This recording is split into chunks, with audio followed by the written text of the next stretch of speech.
It's Hal. I'm jumping in right before the radio show. We're trying to get Johnny Million in, and I figured I'd just jump on and say hi and try to, just before they start playing the Chicago music and all that stuff, and let you know that I'm just preparing the stream, trying to fix some things, but making sure that my connection is up and good, because that's kind of crucial at this time of the day. So good morning, welcome to the show. It's the Hal Sparks radio program, Megaworldwide. We'll be live streaming the show in just a few minutes, and you can just kind of gather in and hang out, and let's see, make sure that I have my chat up so that I can see you guys, which will probably be over here someplace. Yeah, give me that 1 second. And hope you're having a good morning so far. There it is, comments and reactions. Bring that. Good morning. Hey, look at that. Okay, cool. Thanks. I'm trying to get Johnny in, but we should be all right, and I'll just soldier ahead until he pops in. Okay.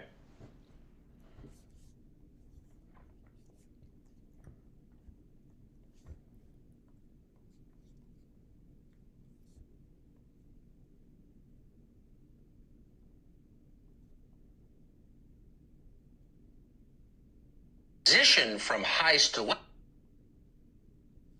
Okay. Prepping. I'm using audio off my phone for a lot of this stuff, so good times. Oh, look, that's Sinema. Mm-hmm. Oh, boy. Thank you.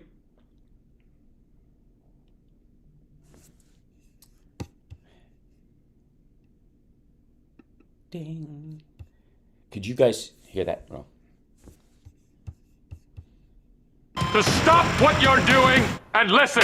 Now, live from Chicago, the Hal Sparks radio program Mega Worldwide. I have come here to chew bubblegum and kick ass. Hal Sparks, actor, comedian, and multimedia personality. And I'm all out of bubblegum. Hal Sparks. All right, let's do this. Well, there's no shortage of news stories, folks, right now in the world. There's still unrest in Kazakhstan, even though it seems to have cooled off a little bit. Oh, look at that. Johnny Million's joining us right now. It's amazing. It might actually work. This is so exciting. Could it possibly be that Johnny Million is in with us and everything? And there he is. Whoops, I had him there for a second. Look at that. Hey. I can't hear you yet, but there you are. Now I can hear you. Okay. Oh, it sounds... Hello. Yeah, it's not bad. It's terrible. Oh, wait. I changed the microphone. Hold on. That happens sometimes. I was trying anything. I understand. Well, now I just have to get your audio going to Chicago, and we're 100% good. So give me a second to finagle that situation, and then off we go. I was saying, Johnny Million, just as you were joining us, that right now there honestly is no shortage of crazy storylines in the news. There's no shortage of things that are happening, legit news, geopolitical shifts in the entire world. I mean, Ukraine and Russia being, the most obvious ones, but, countries like Turkey and Syria fighting over refugees that have been coming in from Iraq, and this giant push to reintroduce them to Iraq, which is there's getting a lot of pushback from that country, and yada yada. I mean, like, stuff that could, on a normal scale, geopolitically tip the scales of life, that could eat up the news cycle for months. Yeah, and like M&ms. on so many levels. And I think Chicago can now hear you, and I can't. That might be the case. So this is super fun. Say something, Johnny Million, so I know you're there. Check. Yep, that's right. Okay, so I'll We can fix that. barely hear Johnny. Oh, he's very quiet? Okay, well, we'll fix that over a little bit. Yeah, it's going to take a moment. It's understandable. So, Johnny, turn your volume up if you feel like it on your end. It might help us a little bit because your audio went away when you fixed that. So, there's plenty of news out there, is what I'm saying. And when there's that much news going on, the supply chain issues, inflation, worldwide problem, still leveraging out on COVID and what will be the natural response for not only our society and country, but the rest of the world and our interaction with them. There's plenty to go on. If you wanted to just coast as a news provider, you're good for a while. And yet, if there's any indication that you got nowhere to go, you got nothing to do, that's any better than, I think you could seek nothing better than Tucker Carlson and what he thinks passes for news on his site. Hold on, check this out. Can you hear me any The other better? change is that the brown M&M has, quote, transitioned from high stilettos to lower block heels. Also less sexy. That's progress. M&Ms will not be satisfied until every last cartoon character is deeply unappealing and totally androgynous. Until the moment you wouldn't want to have a drink with any one of them. That's the goal. When you're totally turned off, we've achieved equity. They've won. I'm deeply, deeply disturbed by the idea that apparently Tucker Carlson wants to sex up an M&M. That not so much that it was that he does want to do that he ever did is probably the most curious aspect of this whole thing. What in the world is that man talking about? It. Well, how else is Tucker Carlson going to get laid? Is that what it is? I mean, does he, by the way, is he having an issue with sort of the trans aspect of what if he fell in love with a peanut M&M and then later found out it was a peanut M&M and now he's got to deal with his own internalized homophobia and whatever. Like, it's the level of goofy waste of time that story is, beyond the fact that, you know, we know that giant corporations, especially ones as big as the M&M, you know, Mars Corporation, just like Target or any of these other groups, when they finally come around on a social issue that is making the rounds across the world, I am not insisting that they are totally disingenuous, that there aren't people that work there that aren't genuine in their beliefs, genuine in their desire to kind of open up inclusion to things. But when Target puts on, you know, plus size mannequins, they didn't do it before 60% of Americans have a weight issue. They did it after. They did it when it financially was no longer viable to not to. So this idea that somehow it's part of a corporate top-down attempt to restructure society has always been an absurdity. That society itself is being sold to, and they're going to do marketing tests and focus groups and all that kind of stuff, and find like, how do we best sell to the audience that we're selling to. And as we approach certain holidays, what they've also learned on a marketing level, you know, be it Black History Month or Pride Month or any of these things, people have become wise over time to the idea that you just decided to do it this month. That it undermines it. If they wait till June to push this out, then everybody will go, this is crass marketing and you're taking advantage of people and you're just you don't really care. So they've all done the math on this. They've all done the focus groups. They've all done the pushback. And what they've discovered is that you must do this 4 or 5 months ahead of time. You have to add this aspect, and let me see if I'm getting the audio that I need off of Johnny Million from here. Hey, 1 2 1 2. I see, that's why it is. That in this I would add this up right next to the, you know, like the Target mannequins and that kind of stuff. That the company did the work, looked into it, looked at their audience, did focus grouping and sales stuff on everybody and went, okay, this will increase sales with this particular group this much, but if we do it on, you know, Pride Month or any of these other months, it'll be seen as crass commercialism, so we'll do it a little bit early. We'll do it before Valentine's Day. Then it'll be even nicer. Then because it's not like we're trying to sell a lot of chocolate in about 3 weeks based on relationships. You know, and again, one of the most fascinating parts of this is that Tucker Carlson is fundamentally incapable of sort of understanding just corporations responding to positive marketing, responding to, you know, the wants and needs of their customer base. in a really like easy to spot, simple way. And on the other hand, he may not be incapable of seeing it, but his idea of an opportunistic story to take advantage of is fascinating to me. And he is, he's, to use a Steve Bannonism, he's the tip of the spear of the current right-wing talkosphere. As goes Tucker, so goes the Ben Shapiro's and the Don Jr. Rumble videos. Everything, it's trickle down jerkonomics, and it starts with Tucker these days, which is angering Hannity, but also allowing him to dodge some of the dumber bullets that are happening. And he's got enough problems. That's the other thing. So there again, maybe I just stumbled on it accidentally. Maybe these are the kind of news stories you see on Fox News, talking about how no one wants to sleep with an M&M anymore. When did they start? Good Lord. But he seems so disappointed. Very disappointed. He seems angry, and that's sort of the funny part of it, is that it seems like a legit emotional upset for him. Yeah, he's like, look, I just came around to getting off on M&ms.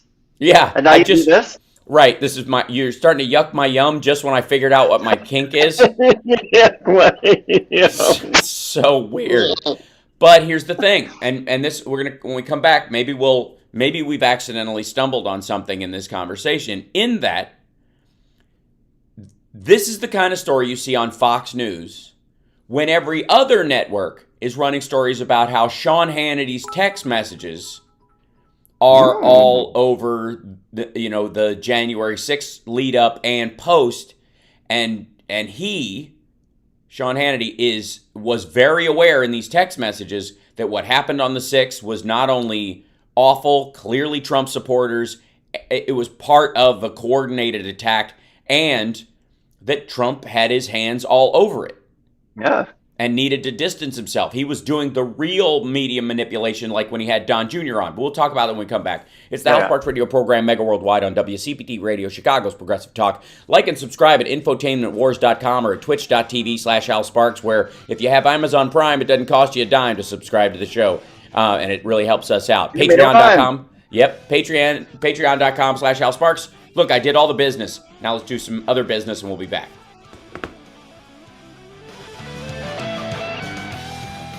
Hey, now I can hear you, and it all works and stuff. It's a little low res audio on my end, but it's still better than nothing. And the issue I have, of course, is we use the website we use to get the audio to Chicago and back only works on Chrome.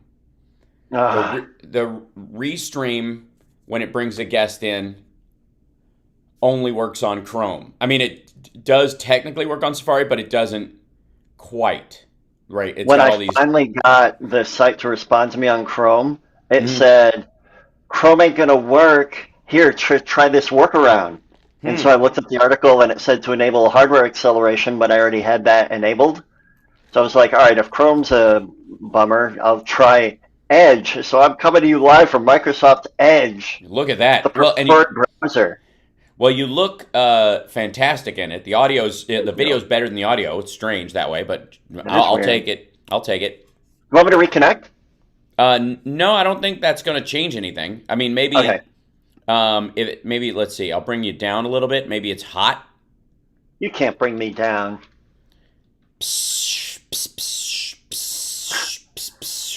Well, that's a breakdown. Don't bring me down, Bruce. Yeah, so hold on, let me see this real quick, and then I'll open this other thing. Wes Webb says Edge is Chrome. 60 seconds, guys. Yeah.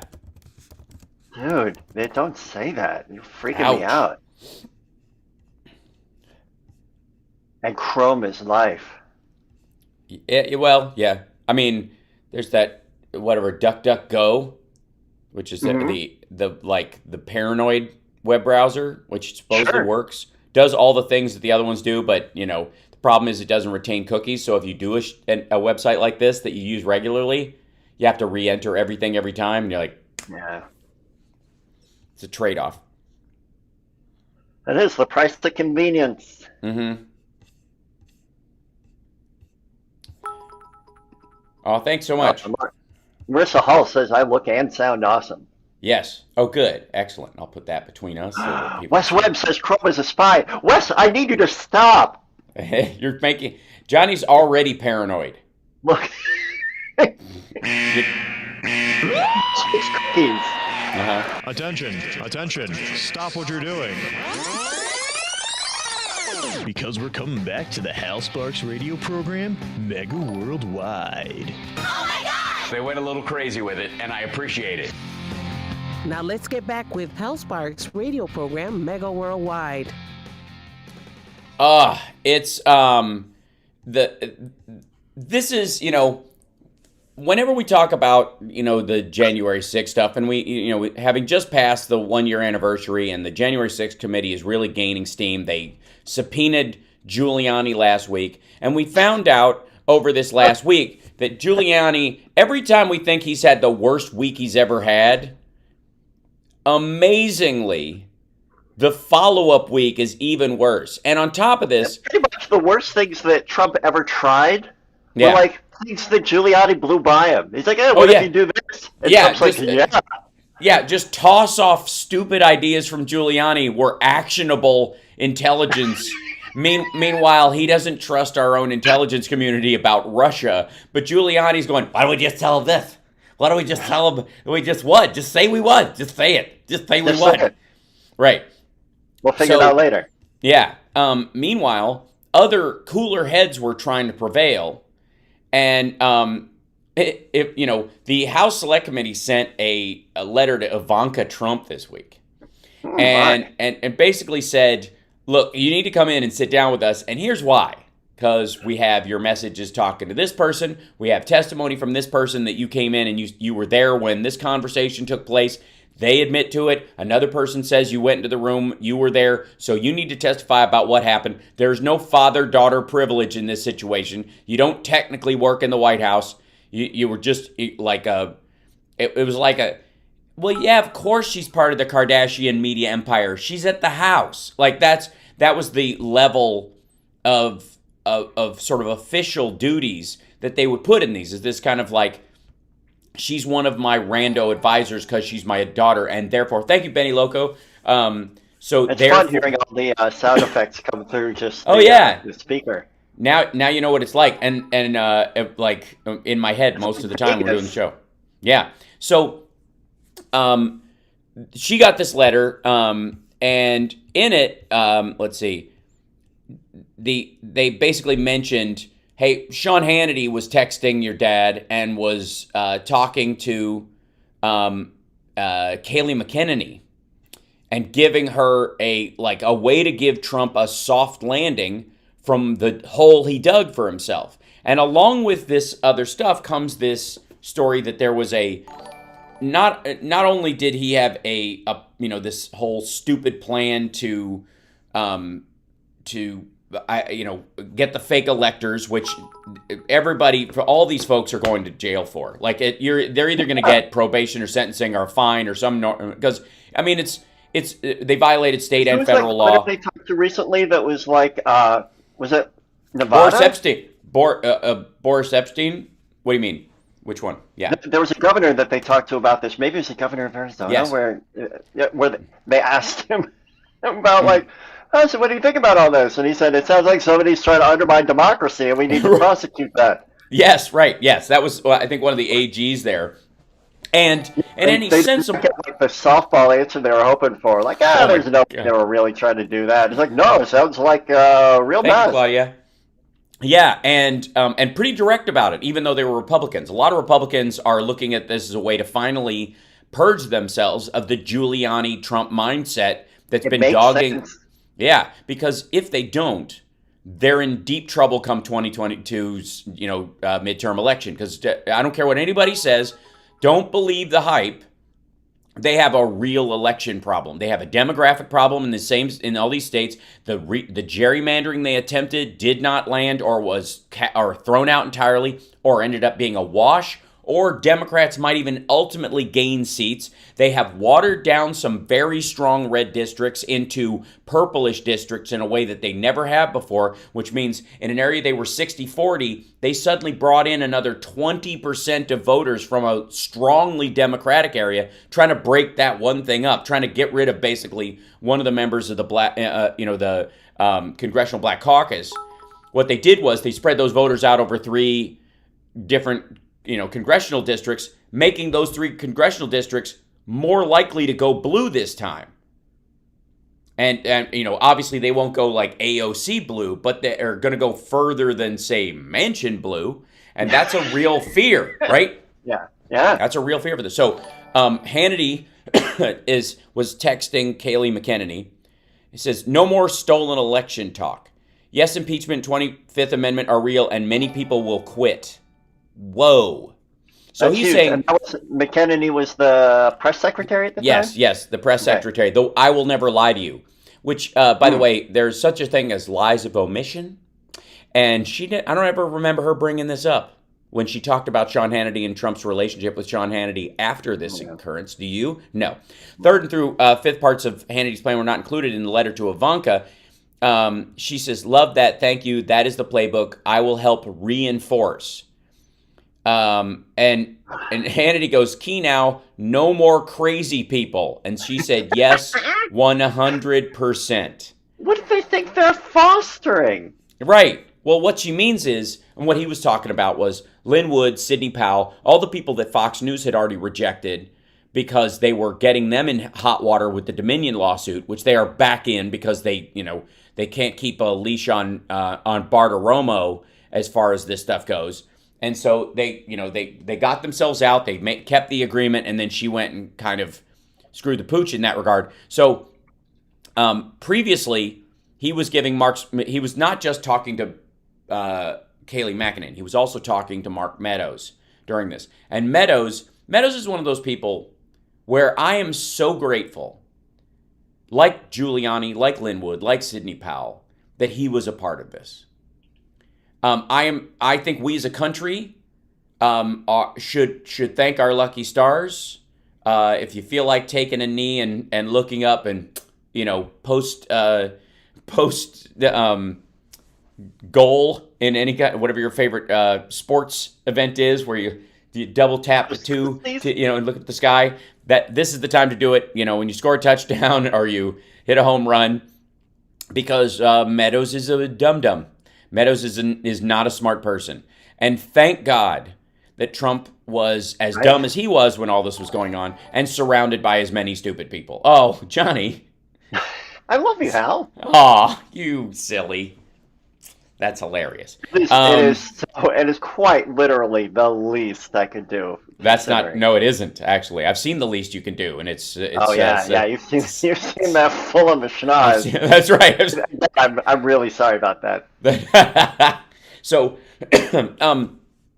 there's Hannity had been trying to corral and when your brain trust, when the sensible thought in the room is Sean Hannity, whose job it is currently to refer to Joe Biden as President Sippy Cup and do a sort of a triage of the Trump presidency by insinuating constantly that Biden has dementia, while obviously granting Trump interviews, and we'll play a little bit of that when we come back from this break, where Trump clearly has a massive senior moment when Sean Hannity refers to a metaphorical wall, and some people saw this on that was posted on Twitter, and Trump goes into his auto spiel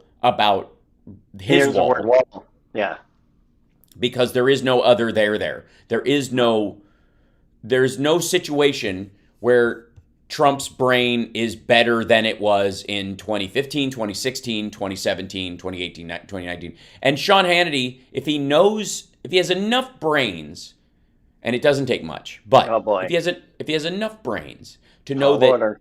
you don't want Sidney Powell anywhere near the White House on January 8th after all this stuff, or Lynn Wood for that matter, who's calling for the execution of the vice president after a big group of maggots was storming the Capitol, clamoring for that very thing. That's what happened. Yeah, right.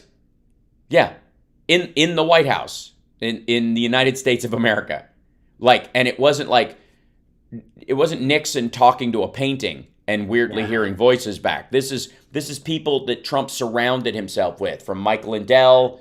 Does anybody else picture Willem Dafoe in the original Spider-Man when you think about Nixon doing those recordings?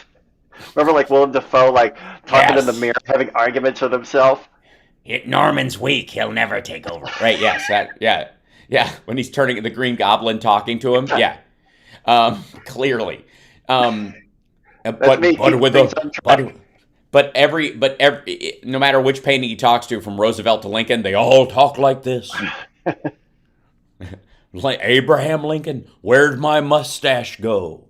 So we'll be back right after this. So when Sean Hannity is your brain trust, and he's caught in this web, what do your friends and buddies on Fox News have to do? What can they do except run stories about how they no longer want to sleep with M&ms? What else you got? Did you see the shoes? We got to take a break. We'll be back right after this. It's the Hal Sparks radio program, Mega Worldwide, on WCPT Radio, Chicago's Progressive Talk.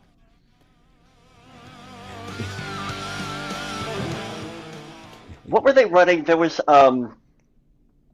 when the guilty verdict came in on the Ahmaud Arbery people, what were they running? It was amazing. It was like, it was about diet trends. Oh, right. It was like health magazine stuff. Yeah, it was. I know. What would you rather give up? Texting your ex, or I remember that was one of the things. Mac and cheese. Right. Yeah. Like the 3 people who killed Ahmaud Arbery are sentenced to life in prison. But what would you rather give up? Texting your ex or mac and cheese? Right. Well, and think about what their belief about their audience is, or their knowledge about their audience, for that matter. Yeah. Right. Not a belief. What do you think about your audience? You have to think that that M&ms look like a pet. I mean, honestly, the contempt that shows for the Fox viewer. Yeah, it's just like no, mac and cheese, mac and cheese. Mac and cheese. Back in 20. I am not above some mac and cheese. Had some mac and cheese last night, shaped like puppies and kittens. Yeah, that's right. I ate a bunch of puppies and kittens last night. What in the world kind of toddler comfort food are you being fed to calm you down? Amazing life? Yes, right. Comfort food. Thank you very much. Right. I think if you know Annie. I know I'm only on one day a week. I get it. I'm gonna have to jump on GarageBand and start sawing something together. This is the Hal Sparks Show. Wow. And a guitar note, and then progressive, and all. Yeah, it's gonna be good. Hey, Hal, did you mean something like this? This is the Hal Sparks Show. Wow. And then a guitar note, and then progressive, and all. Yeah, it's gonna be good. The Hal Sparks radio program, Mega Worldwide. Yeah, it's gonna be good. So Trump goes on Hannity, and we know that he's like a drop the needle interview. Trump at this point cannot automatically go through sort of muscle memory phrasing and these kind of weird diatribes about the same things, like a stack of things he remembers from over the last few years, things that he said, whatever sentences he said the most, his brain just kind of saws those together, and just hammer and nail. And you cannot get an original thought out of him. Now, in the old days, people thought Trump was doing that like they think of a lot of politicians doing it, is that they can dovetail the conversation towards whatever they want. That's a classic way of handling the media, is that I know you want to ask me a question that's going to get me in trouble. So what I do is I take that question and then I drive it around to, well, one of the successes that we had was and I go into my little pre-programmed chunk about where I want the news to go. And you keep trying to get me back there. Well, are you going to deny that those things, look, this isn't about denial. This is about wanting what's best for this country and blah, blah, blah, blah, blah. And then you go into the next diatribe, right? That's standard media savvy. It's not hard to figure out. Most people these days, with as much access to social media as we have, and how many, like influencers are now like a gender at this point. They take up so much of the populace that at a certain point there's so many influencers they can't influence anything anymore. They're stepping on each other, right? So they all know that. They all know that. You ever watch anybody like on like a YouTuber or somebody who's famous on Instagram step outside the lines with their followers and have to apologize their way back in? It's weird. Oh yeah, and prisoners. Yeah, and the sort of weird abject cruelty of their own fans who they had cultivated for years, and they're like, this is the thing that built me a house and kept me safe, was this group of people that I've shoved into this thing, and they watch everything I do. Didn't realize that those people were putting a barrier around you the same time you were putting a barrier around them. And then they find out the hard way. And then they have to go through what I'm talking about, which is this kind of like way of dealing with the issue the way you want to deal with that issue, right? So you go through all this. There's a version of that that's legit and logical and makes sense. And then there's, oh, you don't understand what the heck I'm talking about. You're so locked into what you want to talk about, you're not even waiting till the question's finished to start talking. That you're just like, I might as well be someone you're trying to pick up in a bar by hearing yourself think, talk out, right? So here we go. This is Cash Patel. I've asked you this question before, and that is, did you authorize, as required by law, the calling up of up to 20,000 National Guard troops? Whoops, hold on one second. I'm going to make that a little louder because it seems a little quiet. I can hear it so well. Okay, great. Patel, I've asked you this question before, and that is, did you authorize, as required by law, the calling up of up to 20,000 National Guard troops on January the 4th, and maybe even other occasions, in the lead up to what everybody knew would be a big rally? And every big rally, I guess you always have bad actors, but on the heels of the rioting, 574 riots in the summer of 2020 that killed dozens, injured thousands of cops, and caused billions in property damage. Did you authorize calling up the Guard? And then it became, the chain of command went to Nancy Pelosi and to the mayor of D.C., Muriel Bowser. Did you, as required by law, authorize that? 100%, and attested to by many people, and they turned it down. Nancy Pelosi turned it down. I guess they both did, but Nancy Pelosi turned it down, and she's in charge of the Capitol. So they run the Capitol, the security of the Capitol. Listen to this part. If you had 10,000 or 20,000, but if you had 10,000, if you had 5,000 soldiers wrapped around the Capitol, you would have had no January 6th as we know it. There would have been no problem whatsoever. But they turned it down, which tells you everything. It was 3 days before. I think they have it down very accurately. By the way, if you'll notice, that has become the defense currently, where Trump himself, it's really backwards. Yeah. He also said this during the I've been around you long enough to know that's not a problem for you at all. Well, I went and took a test, and as Dr. Ronnie Jackson, who's great guy, now he's a congressman, and they love him in Texas, but he said he aced it, and I don't think he ever saw anyone ace it.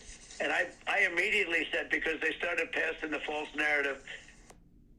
So about his dementia test, that's in the same interview where he goes off on the wall, and there's three things about this interview that I thought were very telling. The wall comment, ends up being just kind of a, either him not caring what Sean's saying or someone's talking to him and he just hears the word wall because he's on the phone. He can't Zoom the call in. I don't know what that's about. I mean, he likes to call in basically because he's just laying in bed covered in Cheetos or something. So he likes to do what he did with Morning Joe. And by the way, Joe, Mika, you're partly responsible for this nonsense because you let him silk pajama interview for years, acting like anything he had to say was actually worthwhile because it made news and you guys hung out with him. And the same thing with like Hannity and all these other folks. Like, at what point are you just gonna, when else do you see someone on the phone other than an emergency? The only time you ever hear someone calling in, not Zooming in, they talk to somebody, physically, they show them they're on camera, is in an emergency. There's been a shooting, a hurricane, some major thing happened. People have been up all night, and a bill was passed, and it affects a certain state. So way out in that state, they call somebody on the phone like, "This just passed. What's your thoughts?" Immediately. They don't have time to set up a camera, get to a studio. There's nobody there to do it. That kind of stuff. And yet Trump does this all the time, and it's almost required that Bartiromo and that Sean Hannity take the call and let him blather to his heart's content, and with no pushback of like, no, we should have you on camera for this if you're going to actually speak to the country. It's not like he hasn't set up his office at Mar-a-Lago to look like a little Oval Office, which is hilarious. Meanwhile, accusing the Biden administration of, in their display studio East Room kind of building that they built that has been in use for years, by the way, of making a fake Oval Office, that nonsense, which is really just where they can have these kind of on-camera meetings and not be inside the buildings because they're using all new technology. So they built this like every other country does. So when Putin does it, it's a sign of strength. When he sets up a special room for broadcasting from, that's a sign of strength. When Biden does it, it's because he's not really president and Trump really runs things. Right. So the letter from the January 6th committee to Ivanka Trump has a couple of, some major, gotchas in it as far as she's concerned. Like, this is why we need to talk to you. I think this is page 2. On January 6th, as January 6th approached, President Trump attempted on multiple occasions to persuade Vice President Pence to participate in his plan. One of the president's discussions with the vice president occurred by phone on the morning of January 6th. You were present in the Oval Office and observed at least one side of that telephone conversation. General Keith Kellogg was also present in the Oval Office during that call and has testified about that discussion as follows. Question: It's been reported that the president said to the vice president, "You don't have the courage to make a hard decision." Maybe not those exact words, but something like that. Do you remember like that? He said words, and I don't remember exactly either, but something like that, yeah, being like, you're not tough enough to make the call. Another report of the phone call said that Trump said, "Mike, it's not right. You can do this. I'm counting on you to do it. If you don't do it, I picked the wrong man 4 years ago. You're going to wimp out." Do you remember anything like this? Words like that, yes. I can't. It's tough, yeah. General Kellogg also testified regarding the remarks. At the close of the call, Ivanka Trump turned to me and said, "Mike Pence is a good man." And I said, "Yes, he is." So Ivanka, obviously, I don't think there's any news in Trump haranguing Mike Pence on the phone, basically going, "You're a wuss, Mike. If you don't give me this, you're a wuss. You're not my friend anymore." Like, he literally once said, "I don't want to. If you don't do this, I don't want to be your friend anymore." He literally said this. Like, you're seeing a grown man devolve into like middle school mentality. Yep. But the most telling aspect of it, and I think what the January 6th committee would want from her as far as testimony, is the confirmation of that final little piece, which is where she, apropos of just hearing the call, sides with Mike Pence against her own father in that moment and says Mike Pence is a good man. And Kellogg says, "Yes, he is." And like, I have, there's no love lost between me and someone like Mike Pence. I don't think anybody on the Democratic side of the aisle would ever care to have him in charge of the levers of power ever again. Oh, governmentally, he's a menace. It's terrible. But in that moment, that dude was in a tortured situation with a very vindictive boss who he had done nothing but fillet for, oh my God, for like every time he, like, it was a meme. It was a gag that over his shoulder, this fawning look on Mike Pence's face, like he was. Remember the water bottle? Oh yeah, where they put it up and put it back down on the floor and drink at the same time, and Pence was like trying to mirror everything that Trump did.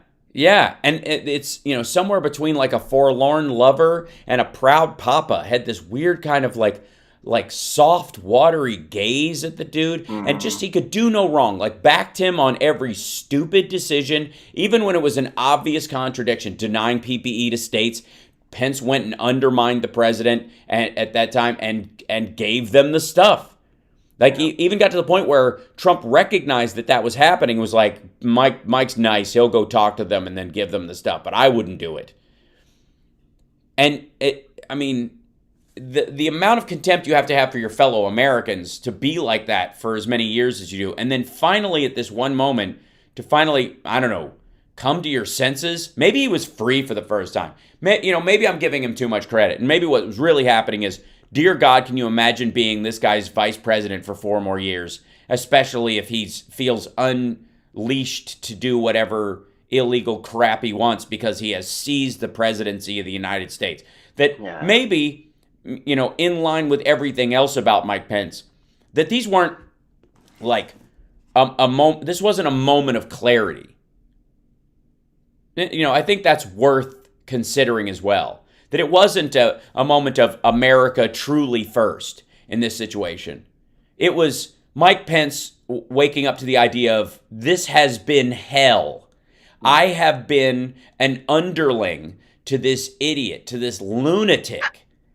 And this is my only way out is a torturous and dangerous endeavor where his own supporters might ultimately kill me.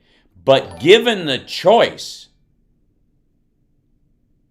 I know there's been some story about like Mike Pence saved America, but in reality, what I see is a man saving himself from another 4 years of having to be in the same building with Donald Trump. And he had a couple opportunities before that day to step in and quote unquote save America. Right, never did. Only after the chance of him being hung in a public gallows did he decide to make the right decision. Right.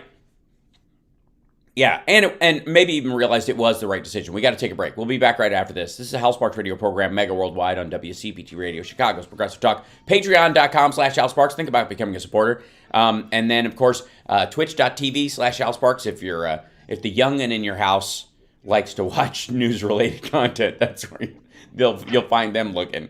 We'll be back.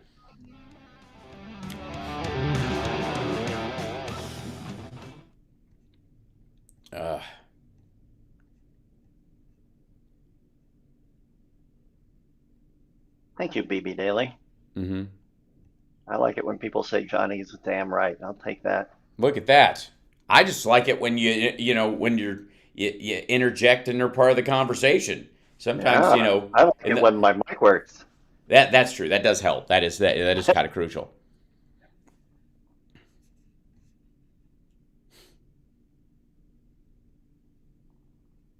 But you did get my text overnight when I sent you the Hannity clip. I was like, oh, please. Oh, yeah. Yeah. Or that we had on the. That was the Tucker one. The Tucker one. Yeah. Yeah. What did I just say? Huh? And? You said Hannity. Yeah. But oh, yes. Hannity. Yeah.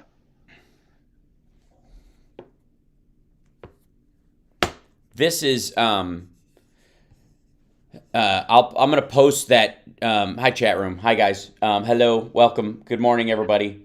Morning. Hello. I got to. My chat's way behind on this thing. I got to scroll down here. Aw. Yay! Thanks, Jay Churchill. Became a yearly Patreon member. Steve Smith kept giving $20 and saying that he lived in Australia. Aw. And insisted you show your butt, so you're just going to stand up and show your butt for him? Pretty much. And it's worth every dime. There it is. Look out. It's like, all right.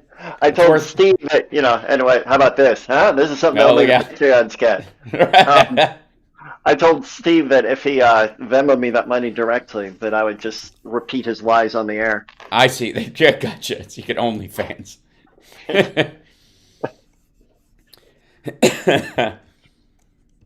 Which reminds me. All right. This is, I will say that aside from the audio aspects that I might need a little bit of tweaking, this doesn't work half bad for dealing with getting audio to and from Chicago. So YouTube, they donate money so their message stays at the top. Back in 20. And they say like crazy conspiracy stuff. Who does? Who does? They get money to do that. Are you talking to me? Or are you talking to the woman? I was talking to Lisa while I grabbed some. Gotcha. Some Damien yogurt. Purdue of Think Theory Radio, Saturdays at 6 p.m. You're listening to Hal Sparks' radio program, Mega Worldwide. I thought there was going to be like a new one every break. I was so excited. You want more, Hal? We'll give you more. Hal Sparks' radio program, Mega Worldwide on Chicago's Progressive Talk, WCPT 820. Hoo-yah! One of the moments where news people, I think it's about sort of the integrity of the message.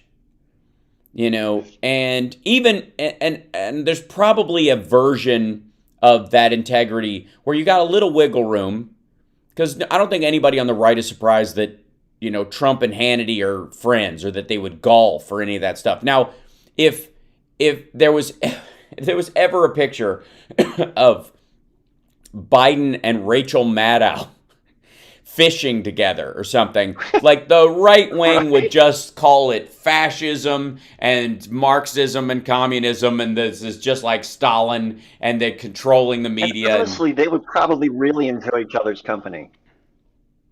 Oh, no question. Biden's a load of fun to fish with. Oh, absolutely. Yeah. They'd probably go.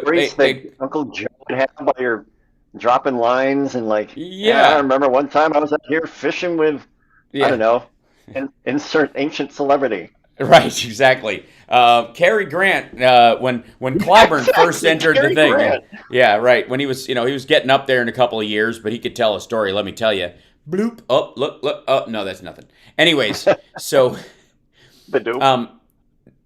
somehow it just in the right wing, side of the media world, it's like understood.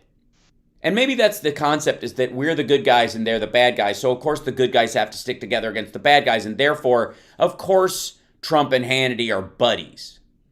Which, by the way, I don't believe for a second they are. I think, obviously, Sean Hannity had a relationship with Michael Cohen. He was, client number 3. God knows if, considering what Michael Cohen did for Trump as client number 1, what did he have to do for Hannity? I mean, he was a one-note instrument back then. And I don't know that he's ever come clean about that for any reason other than the fact that there might be some sort of scorched earth he has to face if he ever did that. Thank you, Georgina. I think I might have just fixed my microphone. Do I sound better? Yeah, it's clearer. It's nice. Hannity sent a message to Jim Jordan, and to, I think, Mark Meadows at this point. This is the text itself. Guys, he apparently leads into, like, he's using the Don Jr. opener so he can get right to him. Guys, we have a clear path to land the plane in 9 days. He can't mention the election again, ever. I did not have a good call with him today. And worse, I'm not sure what is left to do or say, and I don't like knowing if it's truly understood. Ideas? So basically, this is Sean Hannity admitting that he's talking to a crazy person. Yeah. That Trump himself was losing it, was that he was all in on this Linwood, Sidney Powell conspiracy theory with Giuliani, whispering in his ear all these dumb ideas this entire time. But on top of that, Hannity is aware that he is slipping into this, that they have to fix this. What was the fix, by the way? Do you know what the fix was that they came up with? Mark Meadows and Hannity and these other folks and Kayleigh McEnany, they expelled Linwood, Sidney Powell, and Mike Pillow from Trump's sphere. And Giuliani. Oh. Giuliani kept coming back around because he kept getting invited to parties and Trump insisted.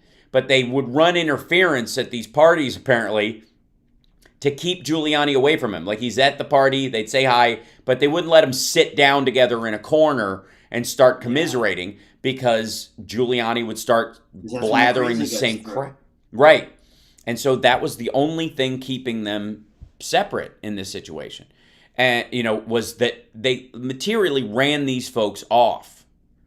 But Hannity in that text, and, is basically recognizing this Nixon yelling at paintings moment in Trump's head, which, with all the talk about how Trump needs to be put away and he needs to go to jail and what he did was illegal and all that, I agree with. I really do.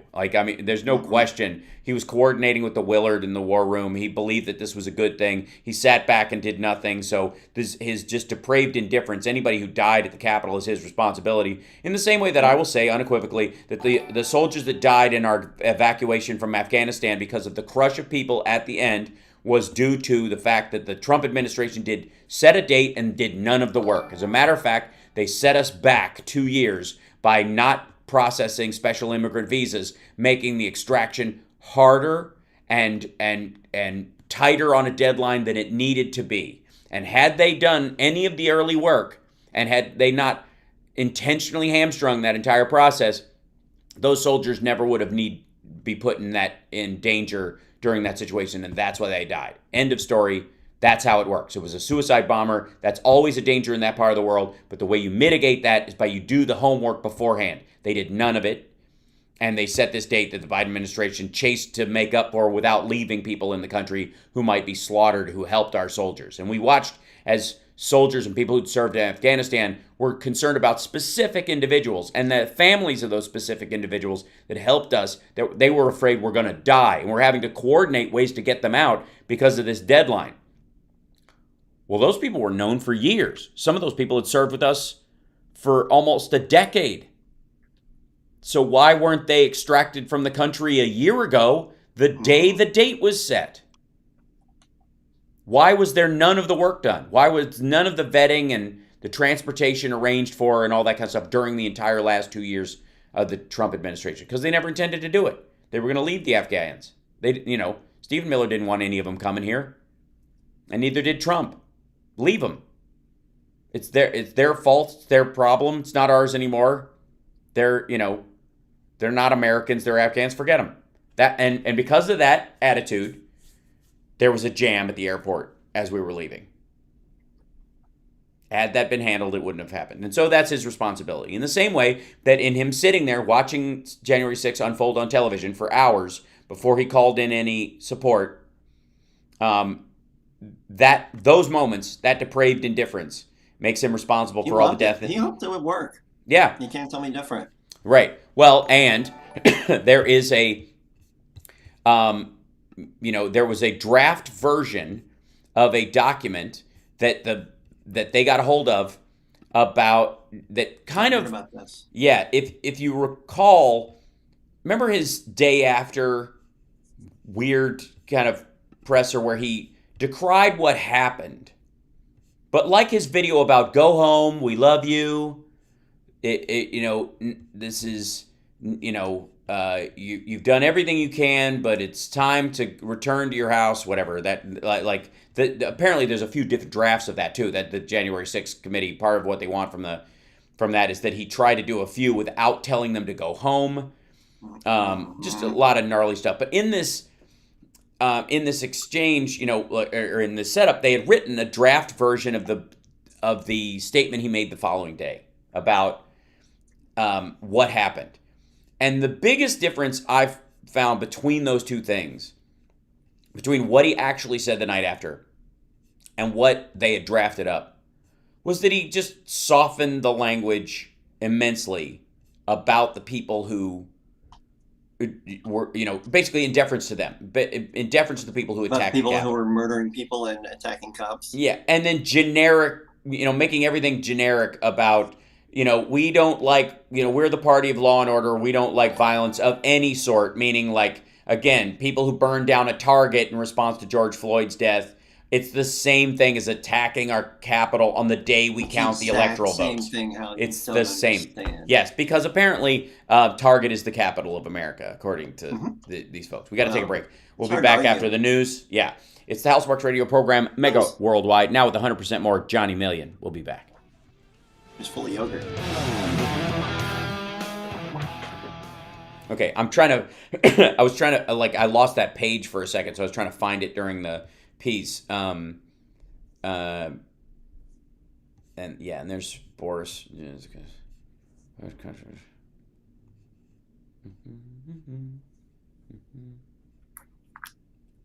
Yeah, I'll find it. Hold on a second. Yeah, you will. Yeah, I will. Hi, chat room. By the way, thanks for hanging in there. Hope everything sounds okay on your end. Hal Vickery says, I need some lunch. I'll be watching only for a while. I appreciate that. Yeah, Johnny can't even wait until after. No. I can't even wait till the news break. No, just... It's like Chud eating cat food.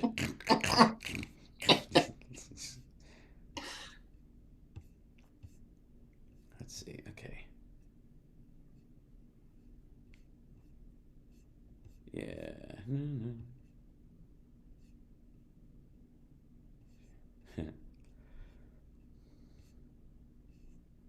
Oh, Chud. Oh my God. The DeSantis Trump back and forth is hilarious as well. What's DeSantis doing? Oh, they're feuding right now. You don't know this? Oh no, they're mad at each other. Oh yeah. Oh, it's a big story in MAGA world. They're very here. Hold on. I'll send you a story real quick. There you go. Yeah, check this one out. This has been a big one all week. There's a lot of this back and forth, and it keeps getting nastier because Trump can't not take the bait. Right, yeah. Like Lincoln. So easy. Yeah, like the Lincoln Project made an ad, I think it was them, that just like, draws attention to the feud that's going on. And he just can't let it go. Where's the hillbilly guy? Trump's top adversary, huh? Yeah. Well, I mean, he's the one they expect to run. Try this trick once a day. Switch off your aging gene with this once a day trick. Wait, I need to keep scrolling. What in the world are you Sometimes the looking at? pop-up ads look like the news. Hold on one second. I'll try to...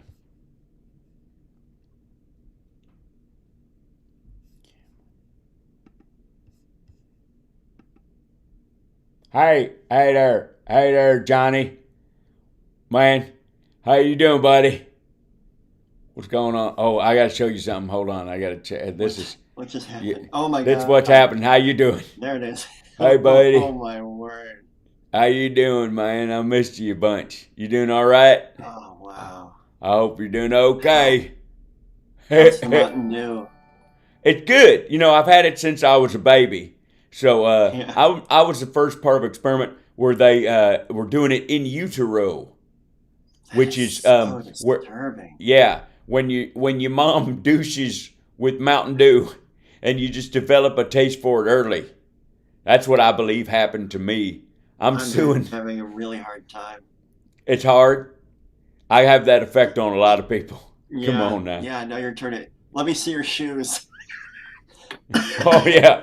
You're going to like them. I got on the spiky heels today. You're going to want to buy me if you got spiky heels on. You're going to want to buy me a drink, buddy. Simmer down. So. Oh, let me tell you what. This is so good. All right. Anyways. Cheers, man. Hold on. All right. The Arizona Democratic Party censures look over your shoulder. There's crazy stuff going on. Sinema got censored. Sinema? Yeah, I mean, yeah, that's not surprising.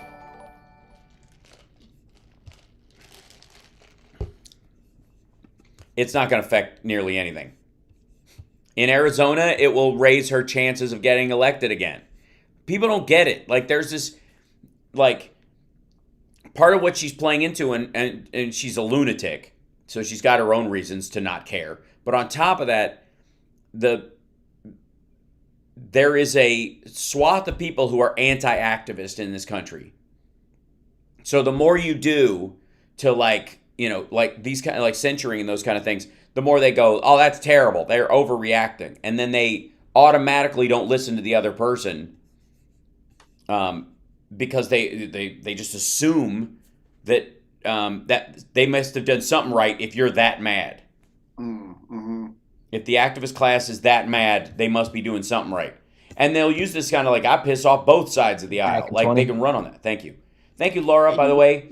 Does Trump have a rally tonight? And if so, are you covering it? Closing? No, he does not.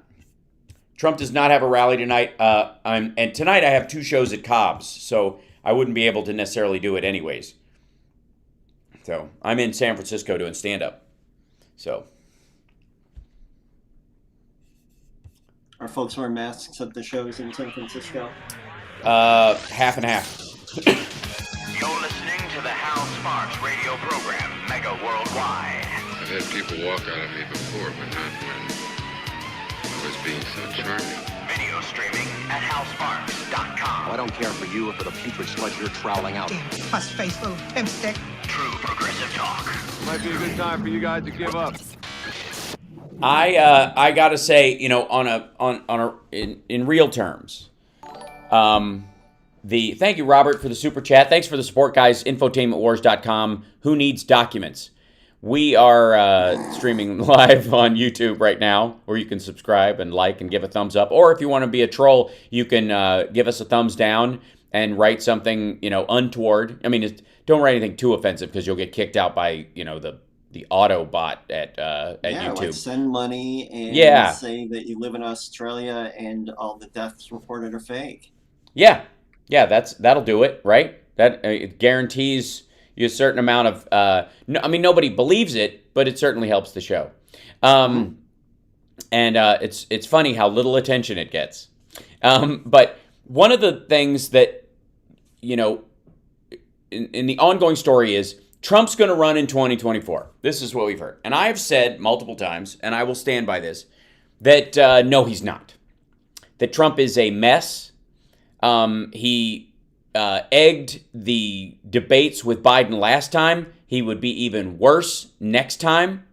If you've seen any of his interviews, they have decayed in quality, content, and sharpness drastically over the last year especially. And I think a lot of it goes back to the stress of having lost the election, the reality that he lost, packing all of his stuff, moving out. You know, they say moving and divorce and a couple other things are the biggest stressors in people's lives. And stress has a real material effect on your physical health.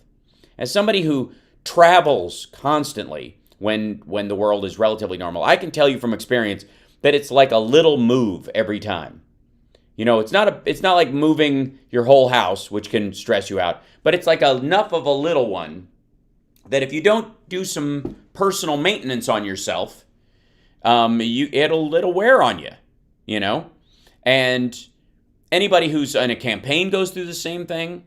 Anybody who's, you know, on the road, getting up, giving a speech, answering questions, doing interviews, all that kind of stuff, trying to catnap in between things, get food in their gullet, not have a sugar crash, you know, right at the time when they get asked a really hard question by somebody who doesn't like them very much. All those things add up. They're a lot. And that's one of the reasons why we act like older politicians don't have what it takes to campaign anymore. That's probably what they're saying about, Biden for 2024. Will he still be able to do it? Well, when in reality, you're kind of like talking about the old bull and the young bull on the ridge story. Why don't we walk down there and sleep with all of them? Says the old bull, as it were. And in that, there is a recognition that if you've been doing it long enough, you know how to conserve your energy. You know what battles are worth having. You know what to leave on the table and what stuff needs to be pushed back on if you have any history. And that's where Biden was able to relatively coast through the campaign and do really well in the debates because he knew to pick his battles. And he also knew that in many ways, if you look at those debates, he beat Trump at his own game with a couple of phrases. Will you shut up, man? And, like that moment, that was it. In all material sense, beyond the fact that Biden had a grasp of the issues more, could talk about, everything from how many wells needed to be capped that were leaking methane into the atmosphere to, the budgetary concerns about debt over multiple cycles and that kind of stuff, and the seriousness of getting us out of a pandemic-related recession, which the rest of the world is chasing right now. China's about to enter a recession. Everybody's, the talk around the world is that because China's economy is collapsing for reasons, for all self-inflicted wounds, that it's going to cascade across the economy, which does not necessarily have to be true, but that's the common belief system. That somehow, that instead of recognizing that and going, we as Republicans have a great way to make sure that minimizes its effect on the United States and can guide us better to be more powerful or stronger as a country in the future, they're basically they're trying to weaponize what's going to happen outside the country against Joe Biden so that they can run against it, which ultimately means you never have a plan to actually do anything. And then what shocked them was Biden gets in office and runs on, we need a new stimulus, we need a rescue package, and we need an infrastructure bill. And then there's a couple of things that if we get those done, namely the stuff in the BBB plan, those things will help us get on a more solid footing over the next decade. It'll take some work, it'll take some investment, it'll take some belt tightening for a short time, but ultimately it will amount to a better educated and healthier society for everybody, whether you voted for me or not. And he ran on that. And what did Trump run on? It was a rigged election, it's a rigged election, it's a rigged election, and it's a rigged election, and it's a rigged election. And now, even afterwards, it's been a year, past the 6th, it's been a year since Biden was inaugurated. And still, even after Hannity and in those texts that he sent on the 7th or 8th, said no more talking about the election ever. And that's all it has been. He can't help himself. He cannot help himself. And that's not going to change. That's never going to change. There is no cleanup point. Trump has entered the one man think, the old man think one thing zone of thought. He's done. Holy moly, Michelle Wilkerson. Did I miss something? Is it going to come up in a lovely super chat from Michelle Wilkerson? Fantastic. It's been a while, and you're keeping us sane. Thanks. Oh, there she is. Oh, thank you so much, Michelle. Appreciate that. It's been a while. Thank you for keeping me sane. Well, I'm well past the part where I want to just keep you sane during all this. I'm going to start making you feel downright cheery, considering the economic. Thank you so much. The economic and the stabilized political future in the United States over the next 5 years, because what's happening right now is all Russia beating its chest about Ukraine aside, is the largest reshoring of factories in U.S. history.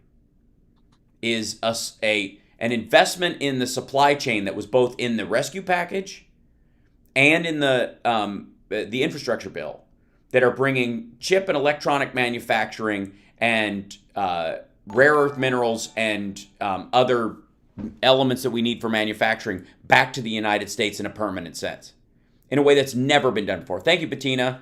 And that is the hard part. That's why you're seeing they're going to use, social media is censoring right-wing thought.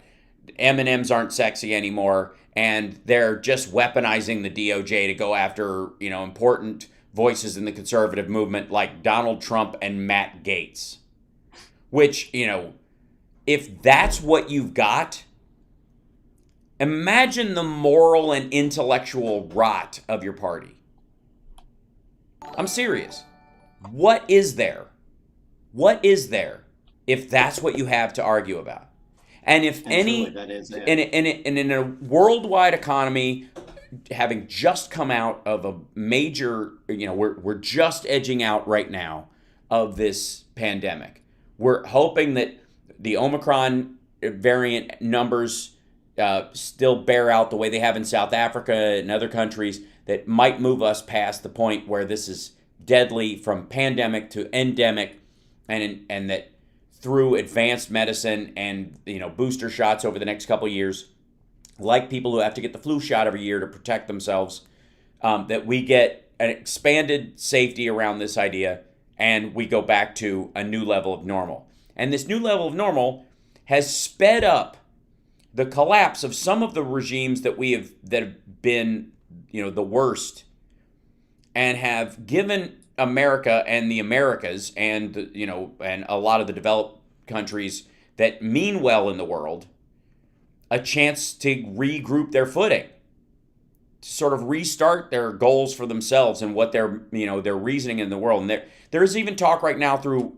Biden, the UK, Germany, and France, and parts of the UN about what's called a D10, a group, the 10 biggest democracies in the world, joining together to unify around this, because the UN, since it includes Russia and China, everything can get vetoed. So it's effectively, getting neutered by the people that we allowed in, and the D10 would not have any of those problems. And its primary function would be the support and advancement of democracy in those countries, not going to Afghanistan or Syria and insisting on our kind of democracy somewhere else, but a legit, envision the best version of democracy where there's no, tyranny of the minority or a tyranny of the majority, where a balance is created, where the best way to come to a consensus happens, where you can avoid these kind of blockades around things like a 60-vote filibuster override that can just basically hamstring any kind of advancement. How you get there? Well, that's a philosophical conversation that needs to be had. And Biden, in his first year in office, has reinvigorated the Quad, started the AUKUS agreement, is bonding with the UK and the Japanese around, the protection of Taiwan, is reinforcing NATO's alliance in the protection of Ukraine, and is growing this group of democracies, ours included, who will benefit from this. This is an extraordinary turning point. We got to take a break. I went way over the break. When I get carried away with this stuff, it makes me very excited, because it is honestly a much needed shift. We'll be back.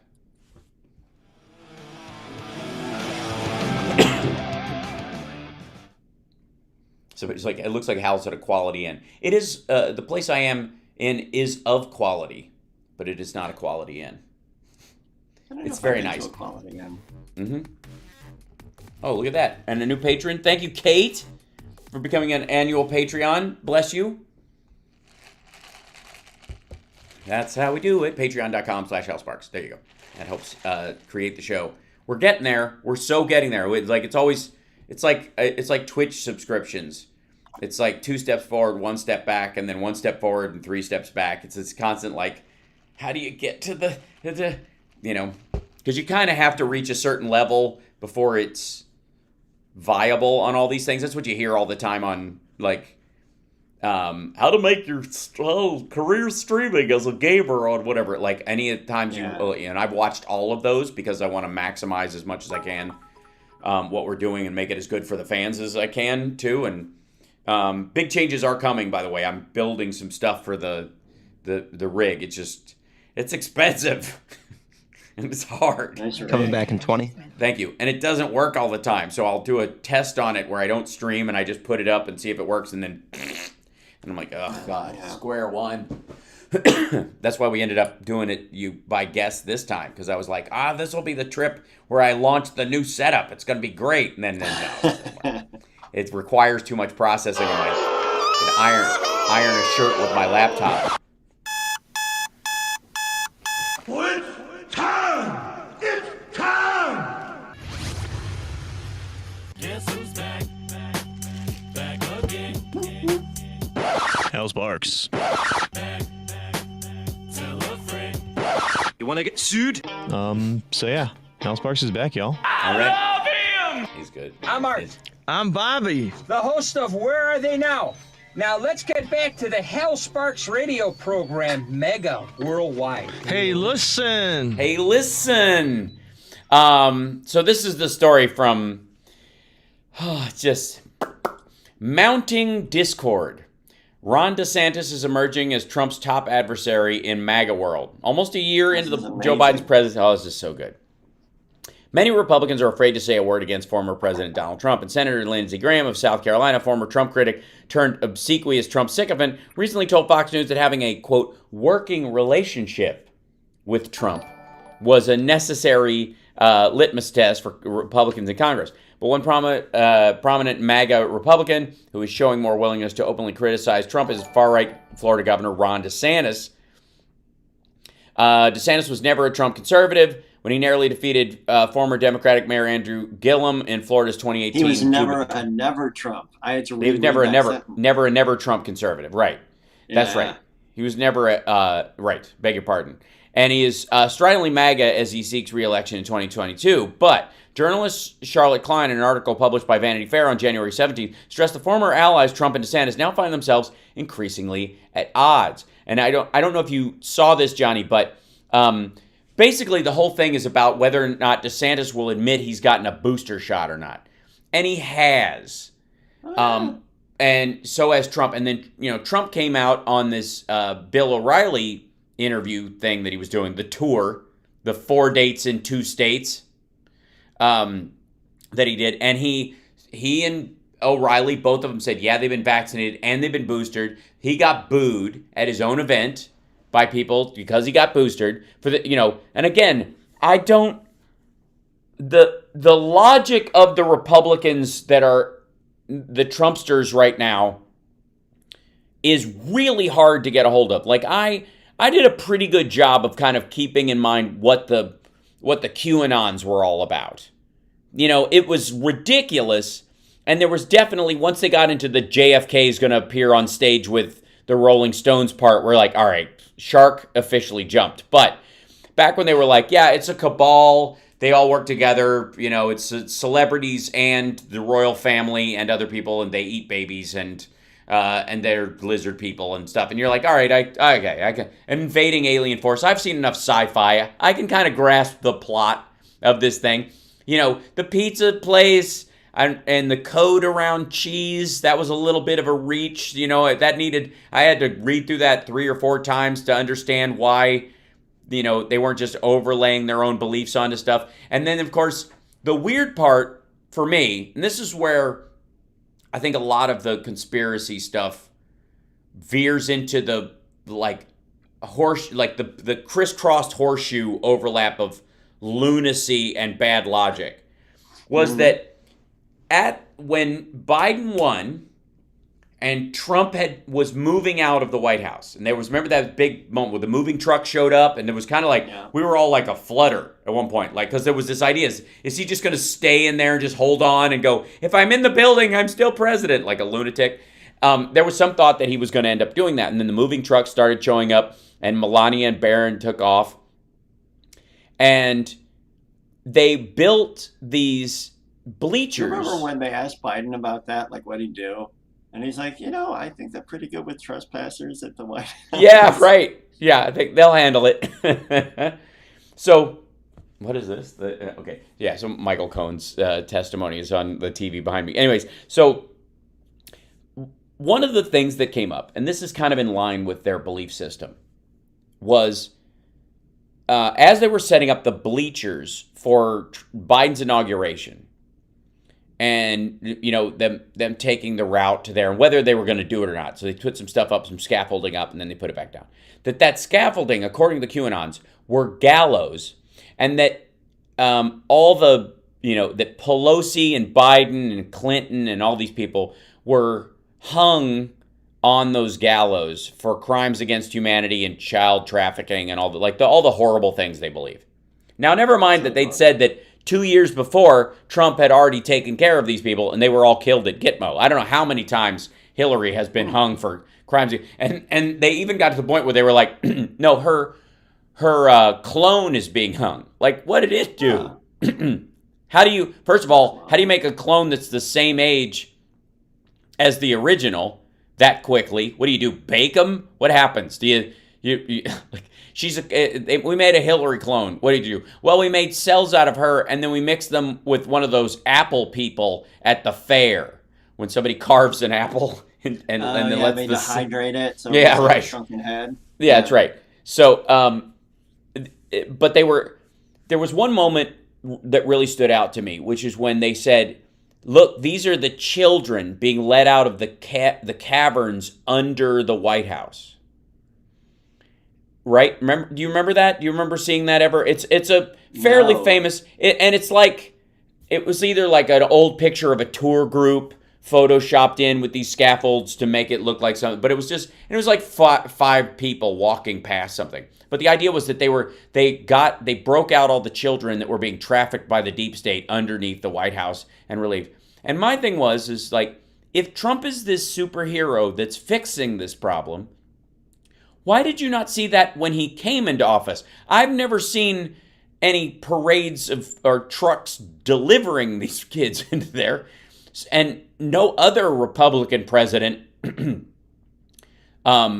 broke them out. So the idea is that if the Obama administration had been doing this, and I guess Clinton and Bush and whoever, everyone else except Trump, why is the only time in history when this is allegedly happening, where people are being freed, children are being freed from bondage inside the White House, caverns underneath the White House, does it happen at the end of the Trump presidency when the Biden administration is taking over? Like, because that, to me, would say the first act of the Biden administration would be to free all the children that Trump was keeping in the basement. But then, like, where do you get your power from if you don't have the children trapped underneath the White House? Sure, like you're like the Skeksis, like he's basically like Trump. Trump is. I mean, there's a lot of belief that Stephen Miller is Chamberlain. Chamberlain is a like Gelfling, right?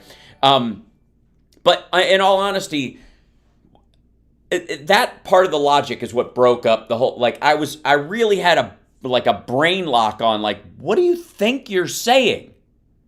What are you convinced that you're saying in this situation? Because what I'm seeing, as far as you're saying, is that Biden freed the children that Trump was keeping in the basement of the White House. That's what else? All right, right? What is happening? It's super dumb. Okay, so the other part that kind of lines up with this is this idea that Trump is that Mike Pillow is, his argument is, and he's been saying this lately, they've never been in a better position than they were a year ago. This is better than ever because they're poised to drop some sort of, SCOTUS nuke that's going to like blow this whole thing sky high. They've got all the evidence they could want. They presented every piece of evidence they've ever found, and it's all garbage nonsense that anybody who picks through it for 10 minutes can go, this is not what you think it is. Beyond even being bad, this isn't even what you're telling me it is. But his argument is, we're in a better position now than we've ever been. To what? With Trump out, I don't know. That's the thing. With Trump out of office, having no power, basically relegated to setting up bandstands in fields and screaming at his own choir. I mean, he wasn't in Tempe. He wasn't in Phoenix. He wasn't in Flagstaff when he was in Arizona. He was in Florence, Arizona in a field. The same way he was in, his last 2 rallies. Like, they're not in any legit venues anymore because no one will take his deposit check because they think they're going to get stiffed on it, and they're worried about the damage because at Four Seasons Landscaping. Right, exactly. It would, you know what? Honest to God, if he went to Four Seasons Landscaping and did a kitschy right from there, Just owned it. Huge win. Like, it'd be hilarious. Right. He would be self-effacing. It would be, He would take all the wind out of the mocking merch that's out there. Right. But again, like every other Trump and this goes to if he runs, the same he has to be a whole different person for that to work. And it's not going to happen. No. That's the thing. If Trump had simply said at the beginning of COVID, this is really serious.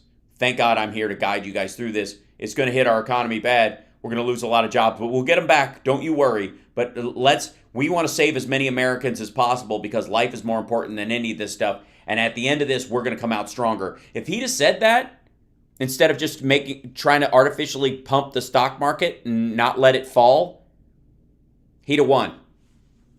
He would have won. There's no, like, he would have, it would have been like, Bush 2, you don't change a horse midstream. But to do that, he couldn't also be Donald Trump.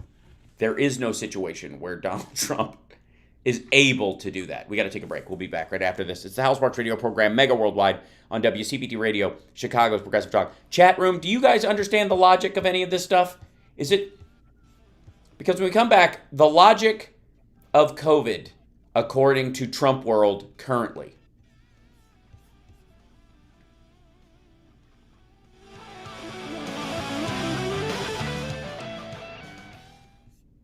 And by the way, DeSantis is a derp. Like, that dude is a dweeb. Yeah. And so the idea that he's the second coming of Trump somehow is absurd. Because he doesn't have, especially if Trump doesn't like him. Especially, and it's way too early to be picking these kind of fights politically for Trump or anybody. But DeSantis knows that if he wants to have a shot, he's got to start building his national picture right now. He's got to start, creating the narrative that he's a viable candidate that will actually run. But he can't, with Trump going, don't you dare. Because everybody else has said, if Trump runs, I'm not going to run. DeSantis has not. Yeah.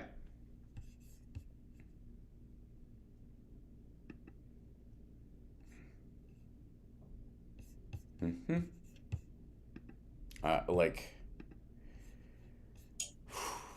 Like just trying to figure it out. Like what they sort of want out of it. It's really odd.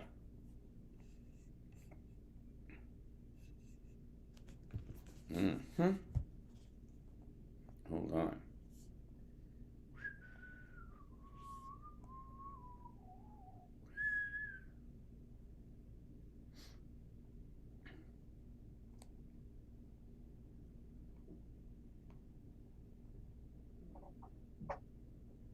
Mm-hmm. Whoops. Get out of there. Almost lost my screen. I'm going back up.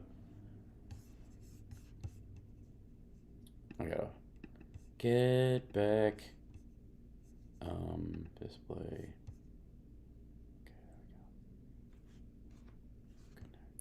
Hal is back. Guess who's back? There we go.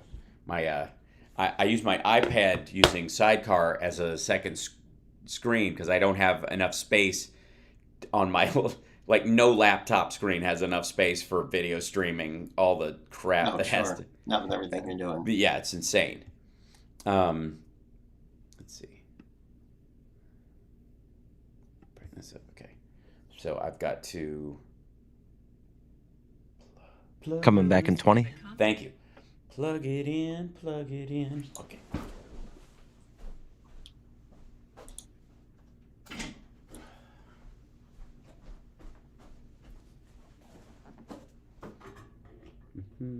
Hi everybody. Hi everybody. Okay, there's this. And then plug You want a quick promo, Hal? You got a quick promo, Hal. Welcome back to the Hellsparks Radio Program, Megaworldwide, Chicago's Press Talk, WCPT. Woo! Yeah!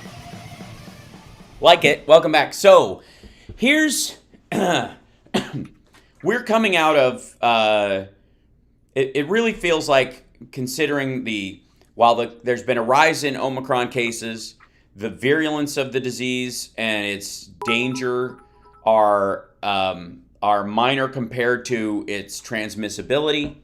The transmissibility issue in terms of people getting sick is largely about volume, sort of like the flu in that regard. Not saying it's like the flu. I'm not making any kind of medical judgments about it, but it seems to be that these are the way the numbers are playing out, which makes it wholly different from the other variants we've dealt with, and hoping that, like a lot of people are, that this variant, because it made its way around and mixed with people's vaccination, that it's actually creating a situation where we're way closer to herd immunity and coming out of this than we've ever been, in a game-changing kind of way.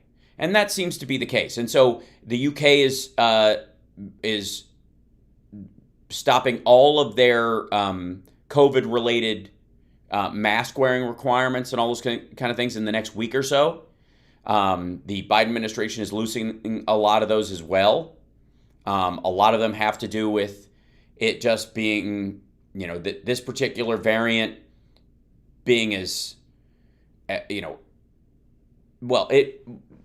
there's always this concern, and the CDC and the NIH's job is always to be worried about the worst. That's their job.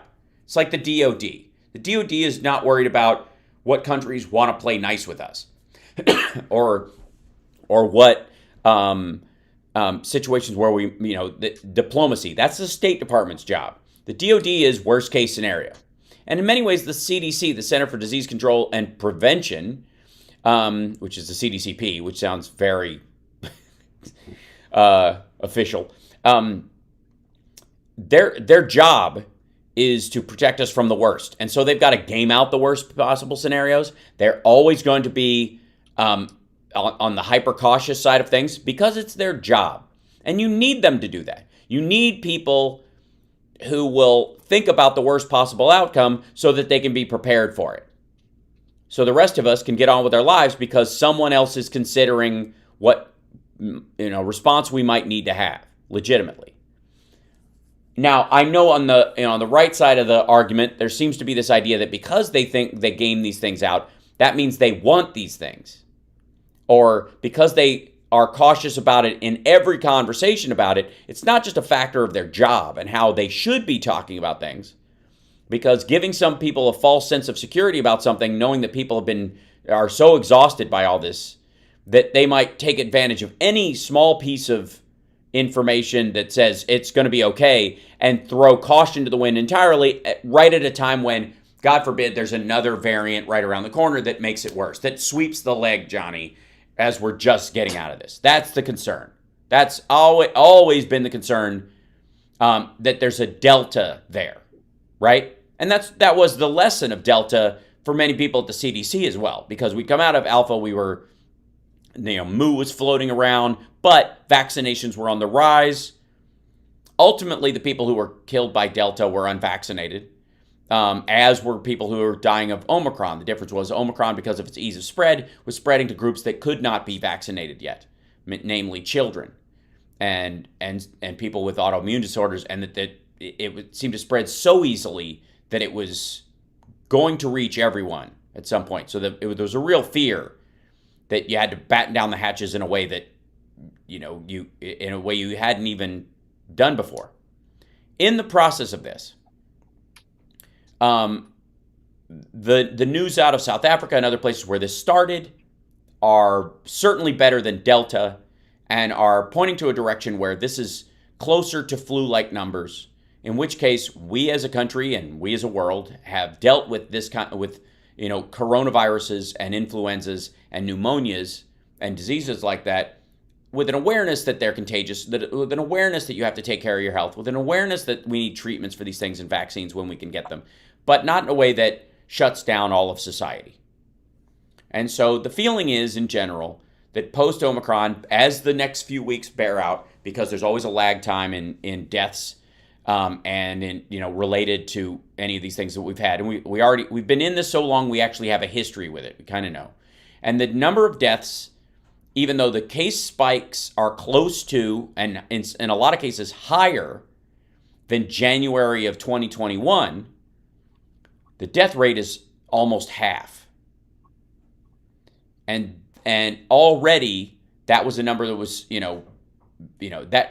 that's effectively, if you look at the number of people vaccinated and the reach of this disease, how easily it spreads, how many more people are going to get it because it doesn't take that much to transmit it, and the number of people vaccinated, you're talking about the people who are most susceptible to this are the unvaccinated. And at this point, the people who are unvaccinated, with the exception of children under a certain age, which is our, as a country, our main concern, are the people who are rabid anti-vaxxers. Or just foot-stomping conservatives who they got every other vaccine, like everybody else who went to public school, but they don't want to do this one because it means it's their way of owning the libs. I mean, we lost Meatloaf this week from COVID because he wouldn't wear a mask. I was sad to see the Huckabee affiliation and everything. It's just, and it's so unnecessary. And for what purpose? Other than political. Other than manipulating someone's fear. Right? And that's, he's a great example of that kind of sort of targeted messaging affecting a certain group of people that Meatloaf and Ted Nugent, and the difference is Meatloaf's got other comorbidities that maybe Ted Nugent doesn't have. And that's the difference. Yeah. And because of that, one's dead and the other's still alive.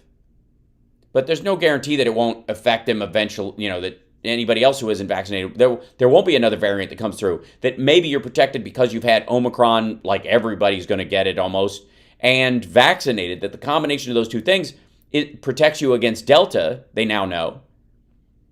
So perhaps the next big Delta-like, more dangerous version comes through, and everybody who's been vaccinated and gotten the lighter version, they're going to survive this thing.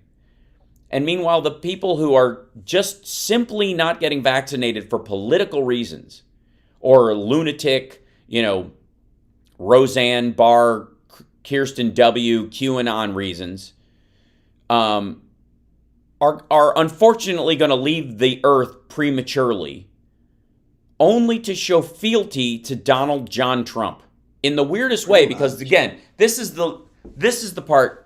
And Johnny Million, check me if I've got any of these parts wrong, because I'm still trying to wrap my head around. This is the narrative so far on the right in terms of COVID, that it is a fake disease that is no worse than the flu and is not really dangerous. And if you're just healthy, you don't have to worry about it. But yeah, and if you take any precautions above and beyond what you would for a cold or a flu, you are afraid. Yes. Also, it was created in a Chinese lab with the intention of destroying America / the rest of the world. And so it's a fake disease that was created in a real lab for a real bioweapon attack. And that Donald Trump created the vaccines with Operation Warp Speed himself, basically with a CRISPR setup in a garage. He created them and the therapeutics for a fake disease that was really created in a Chinese lab to attack the United States. And then, but the vaccines he created, because he's the only person who believes in America first and is the only person who can make America great again, and he and the land are one like King Arthur and Excalibur. He created these vaccines, but the vaccines are toxic, terrible. You should never put them in their body. They're meant for genetic manipulation. They're trying to put an RFID chip in you, but Trump created them and should get credit for them. I don't. How do they just? Klepper takes that narrative to Trump rallies and stumps people on a regular basis. Yeah, because it's honest to God, it's not hard because it's become such a Gordian knot as they chase reality, and what it is floating reality. Because can we face something as Americans and as humans, that life is quite complicated, that there are a lot of moving parts, especially in a situation like this, an unprecedented modern pandemic, during a time when science has the ability to respond to it quicker than it ever has in other times in history, where we do have the ability to stay home and order in for the most part as a society compared to, if you live in Calcutta or sub-Saharan Africa or parts of, Eastern China or the like. And science was able to, map the genome of this particular disease, find out, do you think the people during the Spanish flu were having conversations about spike proteins? Do you think they were having conversations about monoclonal antibodies? No. And one of the reasons why, Trump can pat himself on the back for how fast these vaccines showed up is simply because time flows forward. And while it's happening, and while it's, a myriad, human beings' physical selves are as variant as their individual souls in a lot of cases, that there's so many variants in how this disease affects people. Long haul, some people need lung transplants and to be intubated, and other people just shrug it off, and there doesn't seem to be a clearly delineated reason why on everybody. But in that complication, you've got people at the NIH and the CDC scrambling to do the best thing they could possibly do, and most of the time, it's caution and distance until we can figure it out. Right. Don't touch the flame, what looks like a flame until we can discern whether it's flame or whether it's just fabric with a light behind it flickering, making that fake Spencer's Gifts flame pot fire. Let us figure it out first before you dive in. That was the request.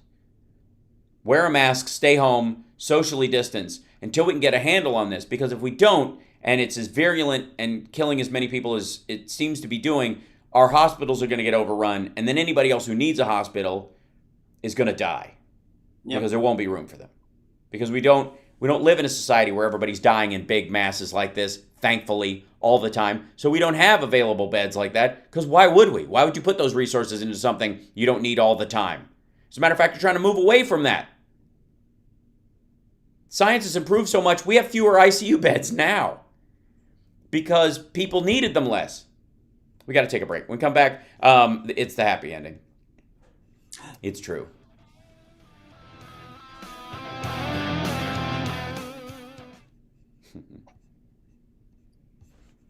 I saw that it's been 40 years since Ozzy bit the head off the bat. Let's see. Hold on one second.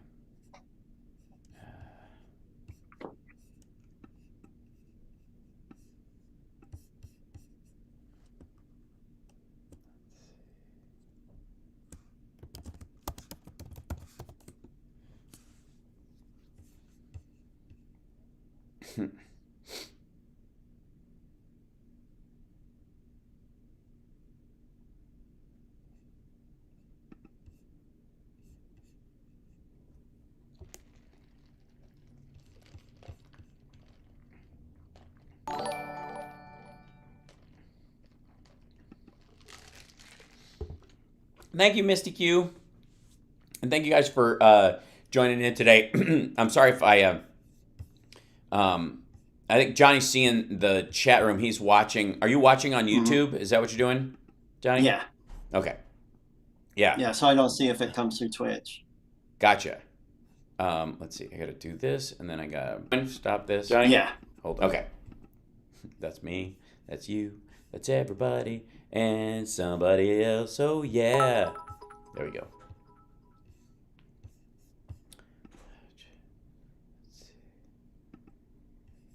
There we go. Mm-hmm.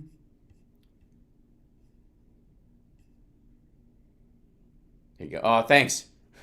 My hair's a bit of a mess today because I just rolled out of the hotel bed and like over to this table to do the show. It's always a lot of fun. I will say this. One thing the Coming back in pandemic... 15. Thank you, Lauren. Yay. One of the...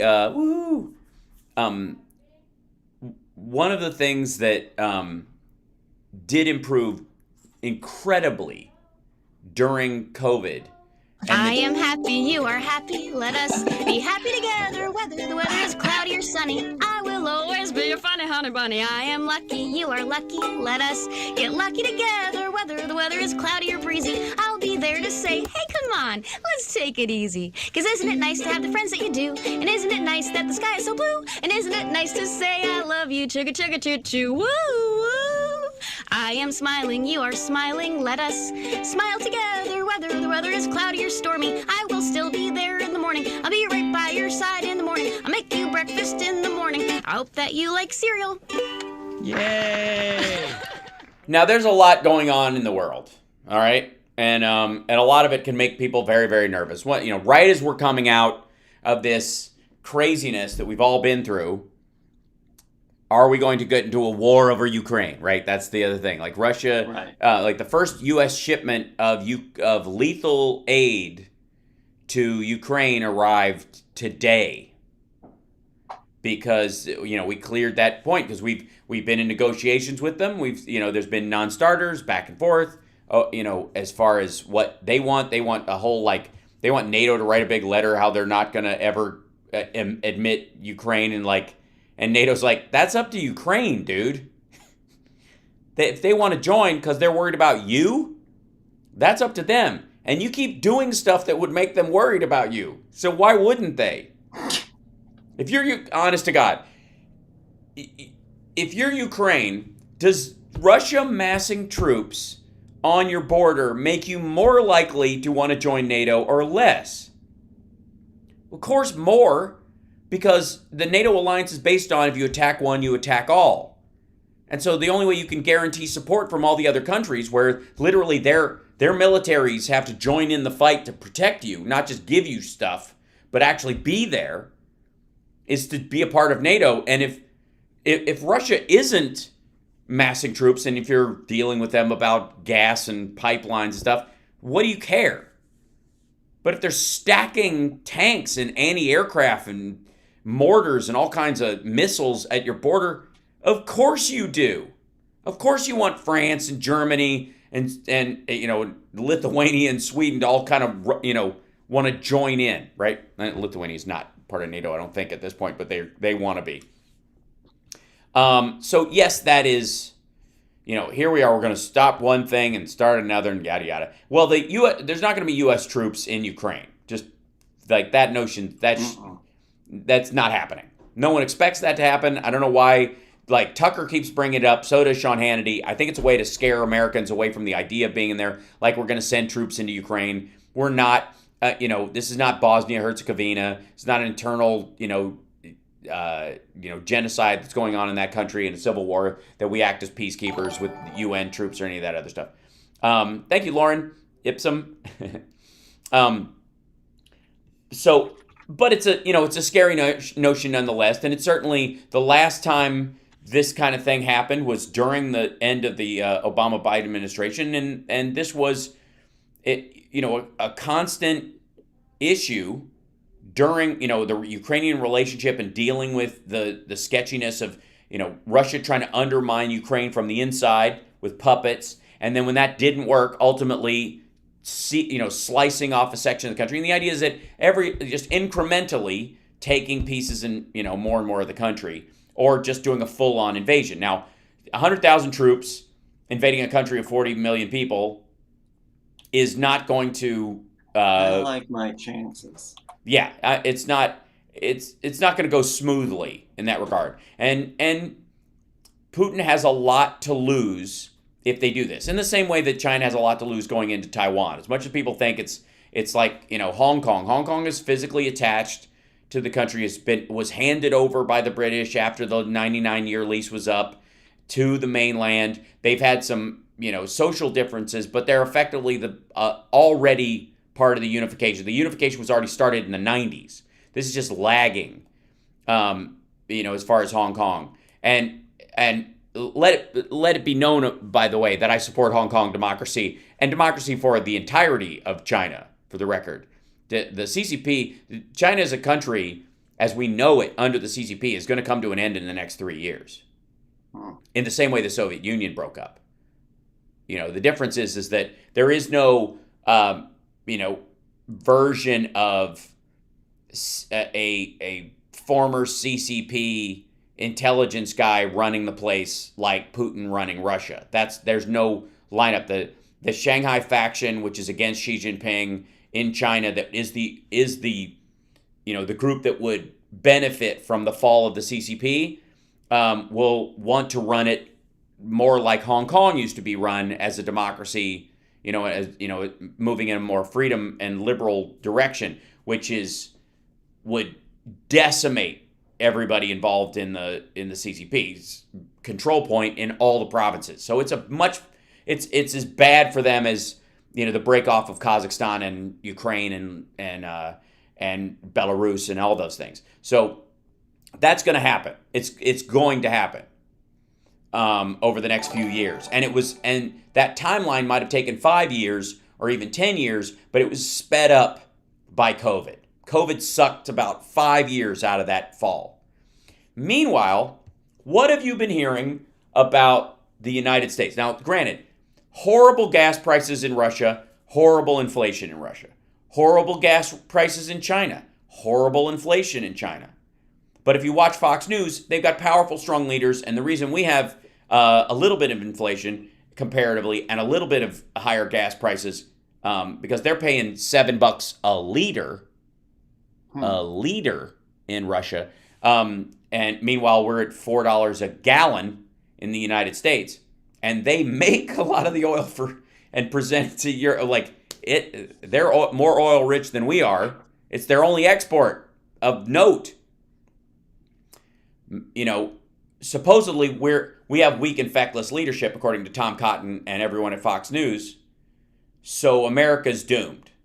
Well, according to U.S. News and World Report, while slowing, the economy is expected to maintain a healthy growth in 2022. And by the way, slowing means it isn't actually slowing. It's normalizing, because we were in a giant hole. We climbed out of the hole, and compared to the bottom of the hole to normal ground, that's a big percentage in height.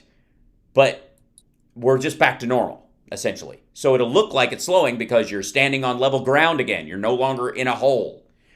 A forward-looking gauge of the economy's health rose 0.8% in December. The Conference Board reported on Friday. The organization's leading economic index now stands at 120.8, following a 0.7 increase in November. The move is consistent with many reports that foresee steady, if slower, growth ahead for the economy. The U.S. LEI ended 2021 on a rising trajectory, suggesting the economy will continue to expand well into the spring.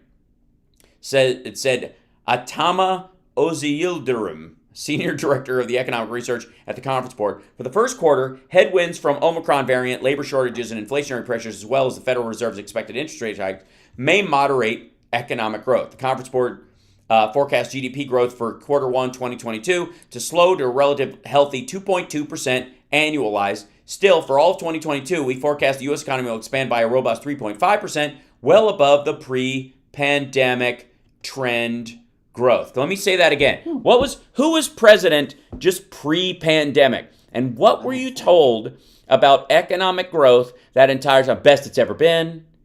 Nobody could possibly do it. Never mind the fact that Trump doesn't do any of that work. It's the American worker and the American inventor and the American, I guess, corporations and employees and everybody who's doing their job and trying to work harder and more efficiently and do better because they like what they're doing and they want it to be better, and they also want to spend more time with their family, so they want to be more efficient with their work so they can get it done quicker, so they can go home. So we can Tim Ferriss our work week, right? The 4 day, right? Right. But that was the standout thing for me in this U.S. News and World Report. 3.5%, well above pre-pandemic trend growth. Between the rescue package that Biden put in place and the salvaging of a lot of people's bottom line through the introduction of another stimulus, and then this infrastructure bill, that is a genuine rising tide. This speaks to the economic ideas of the Biden administration, which is expand from the middle out. It's not trickle down. It can't be bottom up because that doesn't define any economy. But the expansion of the middle class, because the middle class is the most generous, the most productive, and the most conscientious of all the economic zones. If you're scrambling for cash, you can't. If you're rich, you don't give a crap. But in the middle, that's why America is the most charitable nation in the world, and it'll continue to be so as we go forward. Thanks so much for tuning in. It's the Hal Sparks Radio Program, Mega Worldwide. Smile into it, kids, and stay healthy because we're coming out of this. See you next week.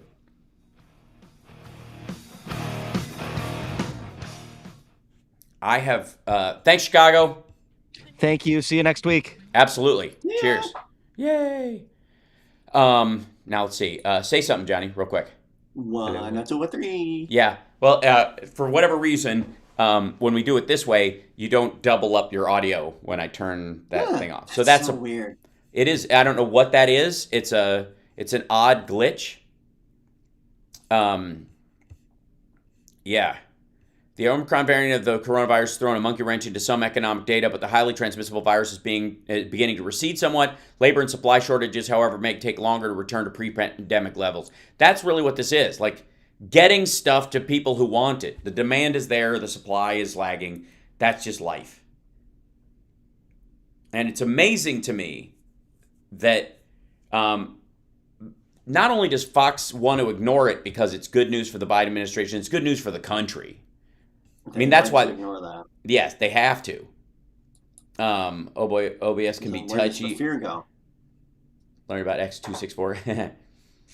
Yeah, the twitchy golem. Yeah, it's tough. That because I usually use Streamlabs OBS when we're doing the show, and that when I turn that thing off, that's when I get a doubling of your voice. I'm using Ecamm today just because it's simpler for getting you in here, you know. Mm-hmm. But man. Let's see. Water verification. There's a whole conversation of stuff going on in there. Anyways, I'm going to head out and finish the show early and not do too much of a post show because I got 2 shows tonight, and I'm already sing your voice. Yeah, I'm already sort of vocally exhausted from singing a bunch this week because we had the Ultimate Jam Night I hosted on Tuesday. And then we had Nerd Halen rehearsal for the gig we have coming up Thursday, where we have 2 sets, including some Nerd Hagar songs, which are always, reach for the sky. That's a challenge. Yeah. And what are you doing, silly side thing? And let's see, blink. And in the process, I've just got vocal rest is the only thing that does it. It just really is. Yeah. So, yeah. But much love to you guys in the chat. Thank you guys for being with us today. Thanks for all the support and everything. When I'm on Monday, I will have the ability to run the credits and all that kind of stuff. So thank you for becoming a patron. Thank you for supporting the show. Thanks for the super chats, the stars, the bits, all that kind of fun stuff. Hype trains and all that stuff. I wish I could see them more on here, but it's a limited thing. Johnny Angel, thank you so much. 66666, thanks from me and Mr. Bojangles. He danced with worn out paws. He danced with worn out paws. Mr. Bojangles danced. Just me? All right. You're a goof. Thanks. I met a man, Mojangles, and he danced for you. Did you ever see Jim Carrey's version of that? I don't In think so. worn out shoes, silver hair and baggy pants. You know, there was a period when Jim Carrey was all impressions. That's all he did. He was an impressionist. That's how he got started, because he could form his face into everything. So he was rubber facing. So he did Jack Nicholson, and he did Clint Eastwood. Didn't he do Jimmy Stewart? Yeah, he goes. I love Jimmy Stewart because he was so happy about it. Like, well, everybody, it looks like we're going to have ourselves a nuclear holocaust. Come on over to the window. Oh, look at that beautiful mushroom cloud. So beautiful, all those oranges. Oh, I remember this. Yeah. Yeah, it's hard to believe something so beautiful could just burn your face right off. Yeah. That was one of his strongest impressions, and you could tell like he was learning his impressions from Canadian television his parents watched. Yeah, because he was a full generation behind his own age range, which was fascinating. And doing Sammy for his folks. I mean, I used to do Sammy Davis Jr. on the set of Lab Rats for Victor Gonzalez, our director. He loved it when I would do the lines this way, man, and throw a little timing in there. And all the kids are like, what are you on about? They're like, what is this? I don't understand it at all. But he would just go, do it as Sammy. Just do the line as Sammy. What in the world are you kids doing? Okay. Why did he call me Hal's small? version of Jim Carrey's version. Because you're small. Because you're small. SM all. I remember that. SM all. That's from Cannonball Run 2. That's from the sequel?